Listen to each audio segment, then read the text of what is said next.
All right. I'm gonna spend 3 in order to cast the Follow Worm, and I will discard my Scorched Ruins for it. Yeah, you can't And play I will Scorched Ruins. attack with Bone Dancer. And I Go can't into block blockers. it. Do you have any blockers? I don't have any blockers. All right. I'm gonna use Bone Dancer's effect in order to grab your Rock Hatchling. No. It has to be the top creature card. Oh, it does. Okay. Yes. So by top it means because we put the right. cards in the graveyard in a pile, one card at a time as they come from play. The very last creature card to go in my graveyard was the Serrated Biscallion. So you get my Serrated Biscallion. All right. Thankfully, you don't actually take damage from that. But I will end. But now you're up a creature, which is really bad for me.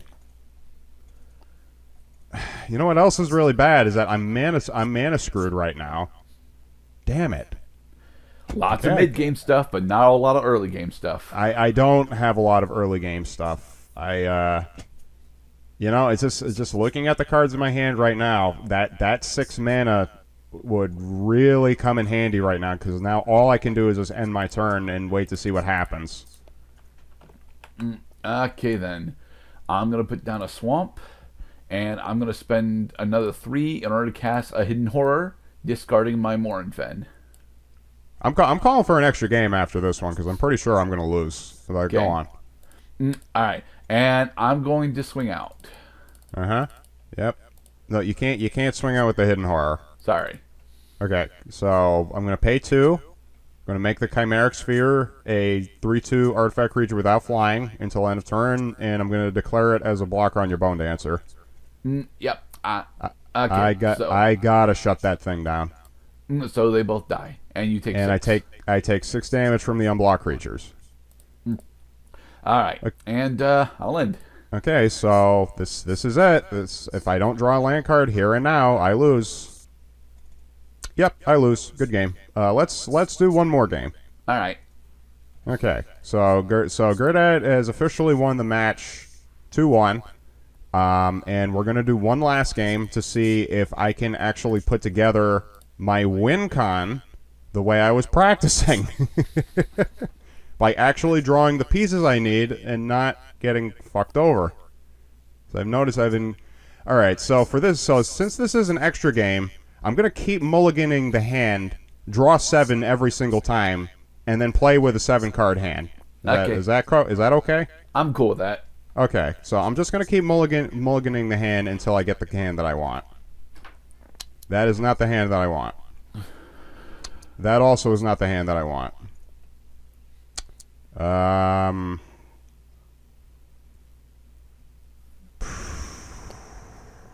mean, it looks good. 2 of those, though? Nope, mulligan the hand. Okay, just keep digging. Mulligan the hand. How the fuck did I win game 1 with this mulligan the hand? Do I mulligan this hand? I'll give this hand a shot. Okay, what the hell? I'll be doing this forever at this rate. All right, pay 1 to put down my Rock Hatchling. All right. And I'm gonna end my turn. Okay, I'm gonna put down a Swamp, and I will end. All right, turn 2. Let's do an island. Take off a counter from the Rock Hatchling and pass. Okay, then. I'm going to put down a forest, and I will end. All right, turn 3. 2 shell counters left. Put down a mountain, tap 3 for the Chimeric Sphere. Okay, then. And pass. Ooh.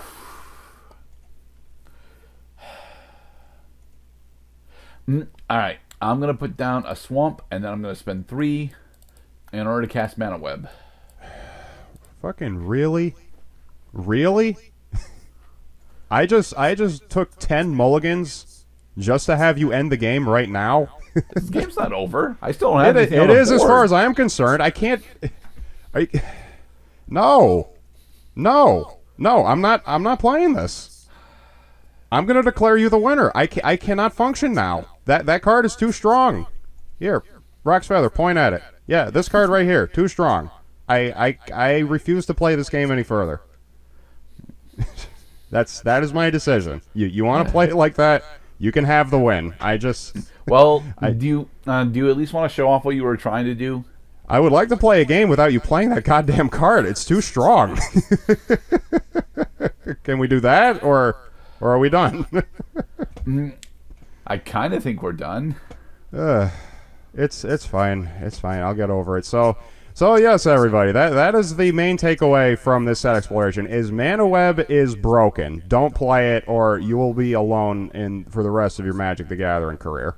Well, let's have a look at the cards that did not make it, because there are cards in the decks that did not actually see play.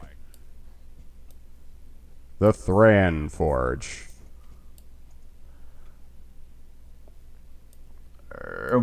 And I think that's mostly it. Yeah. I think. Yep, I got this. I got the Thran Tome. And I think that's it. Those are the only two cards that made play. So allow me to demonstrate what it was that I was trying to do before Mr. Gerdek controlled me out of my own game. So turn one can be anything. Let's say it was a Rock Ashling. I hope it was Rock Hatchling, because you think because you have got complaints about Mana Web. I've got complaints about how the fact that Rock Hatchling is the only one drop in the set that's even remotely playable. Rock Hatchling is not playable, Mr. Gerdek. Observe that Rock Hatchling never got a reprint since 1997. It didn't get a reprint since 97 because this set is old as balls and got power crept out. Yet it's still the only one drop in the entire set that's playable. Oh, I'm just saying that they decided that waiting 4 turns to get a 3/3 with flying is simply too costly on the game. You might as well put one mana into something else. Because by the time the Rock Hatchling came out, we already had Sarah Angel, and Sarah Angel is a 4/4 with flying for 4 mana. So again, we were on turn 2 of my game. All right, turn 3, cast a Flux, discard a Xanthic statue, put the Xanthic statue in the graveyard. Turn 4, play the Argivian Restoration, put said discarded Xanthic statue into play. Turn 5, swing with an 8/8 with Trample, and just keep swinging with that 8/8 as many times as you can in order to win. How do you have 8 mana on turn 5? No, I don't need 8 mana on turn 5 because I just brought them back from the graveyard. Okay, how do you have 5 mana? Because it's the 5th turn. Yeah, but that means that you have to draw into a bunch of mana going into that. On turn 5, you're supposed to have somewhere between 3 and 4 mana, especially on 24 lands. Well, I mean, let's say I played a Mind Stone turn 2, and then I had a Scorched Ruin sometime between turns 3 and 5. I mean, there you go. Okay, so so the Scorched Ruins would be the 5th land that I play, because then I would probably chump the 2 blues I needed in order to play the Argivian Restoration. So yeah, that was the game strategy I was going. I was trying to cheese out the Xanthic statue using the Argivian Restoration, and I did not need to be trolled out by Mana Web in order to be blocked from this. It's a really inconsistent strategy that just so happened to have a lot of explosive potential, especially with Flux, because Flux lets me draw a stupid number of cards at the penalty of letting my opponent also get to draw a stupid number of cards. And that's about all I have to say about that.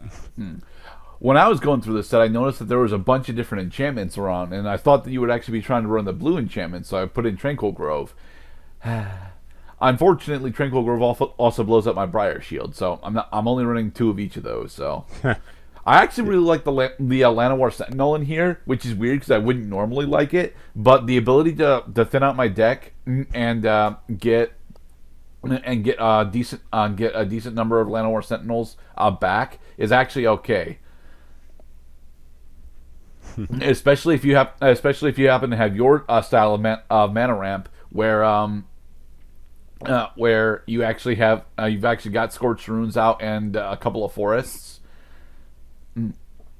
It's very nice. Thran Forge is one that I was hoping I would actually get to do, because although it's a very expensive version of Fire Breathing, it's at least a mana dump, and I was thinking I was going to have excess mana, but didn't actually end up having that problem. Mostly because Lotus Field If you're gonna complain about broken shit, can we acknowledge that Lotus Field is pretty fucking broken? It's not though, because it locks you into just one color. It doesn't matter that it locks you into one color. The set specifically is driving players towards one color. What with Argivian Restoration, Hidden Hoarder, Follow Worm, a bunch of relatively high powered duo drop stuff. There's nothing multicolor in the set, at least as far as I saw. There is no multicolor in the set. Honestly, if I did not dilute my blue color with red, I probably would have had a more consistent build. I noticed that blue had a heavy was among the colors. Blue had the strongest affinity for artifacts, and I did run a lot of artifacts in this deck. No, mostly because Mind Stone's pretty nice. I also like Blossoming Wreath, but admittedly, the only way that it was actually going to save me is if I had a bunch of creatures in my graveyard, which wasn't a thing that was going to happen even with my hidden horrors going around. Oh well. A little shop of horrors here. Yes, I really like a lot of the worms in the set. To be perfectly honest, the worm harvest and follow worm feeding off of each other is a really nice combo that I got to pull off. But I don't think that this set works on its own. No.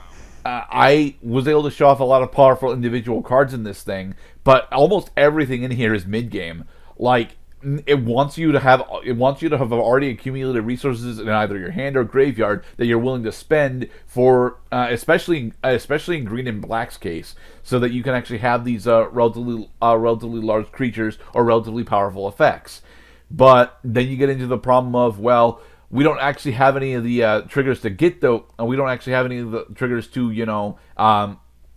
to have that game state in the set itself. So yeah. I think the set honestly has a lot of really cool and interesting single cards, specifically Lotus Field and honestly Tranquil Grove is actually really powerful too. It's just that it's never going to get a reprint because this mana effect is literally a nuke against specific modern decks. So I like the set, I do, but I don't think it works on its own. No, it doesn't. I mean, this is very, very early on in Magic's history. A lot of the cards in this set defeat themselves. The Thrantome is a good example of a card that defeats itself, I will admit, even though I'm running it. Because if your opponent gets to choose among the 3 cards that you pull from the deck, obviously he's going to junk the card that is the most useful to you. And that's the condition of getting 2 cards in your hand is that you get the two worst cards of the litter.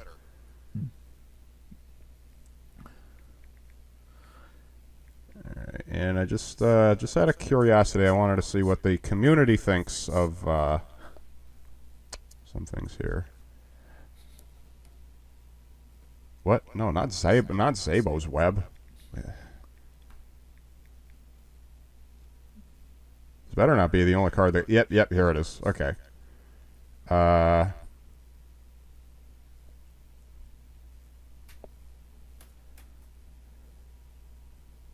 me see. Oh my God. Gerda, we played this wrong. You sure? April 1st, 2008, ruling under Mana Web. The opponent can tap their lands for mana in response to Mana Web's ability triggering, which means you have to do it all in once. So I did have the option to play mana, even though you said I couldn't.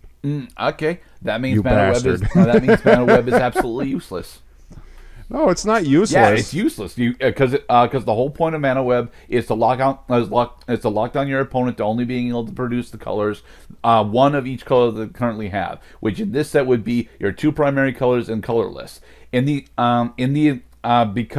you have the ability to respond to its trigger, then that means you would still most certainly have 6 mana for any of your bigger spells. And since the set is completely focused around mid game, a majority of the better cards in here are 5 and up. Right. So Mana Web straight up doesn't work in the set. I mean, it just forces you to play a certain way. You have to play instead of having an option of saying, play this first and play the second. You can only cast You can only either cast one spell, or you can play one activated ability. Those are your only options.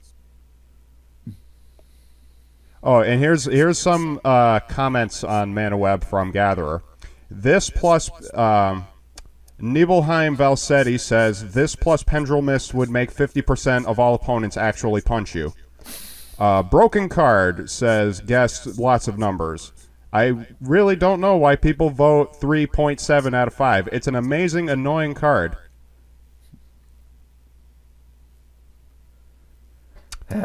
Nice Guy Greensboro says, combos nicely with Storm Cauldron, though, and by nicely, I of course mean, OMG, it's incredible, I can't believe this will really annoy my opponents. So yes, the community generally agrees that this card is more annoying than actually like fun to play with and play around. Specifically because it doesn't tax you for playing it. It only costs 3. I mean, if it costs 5, that would be like, okay, well, you had to get your 5 mana first, and then you force me into this. No, 5 mana wasn't difficult to get in this set. Ordeal. You showed that off.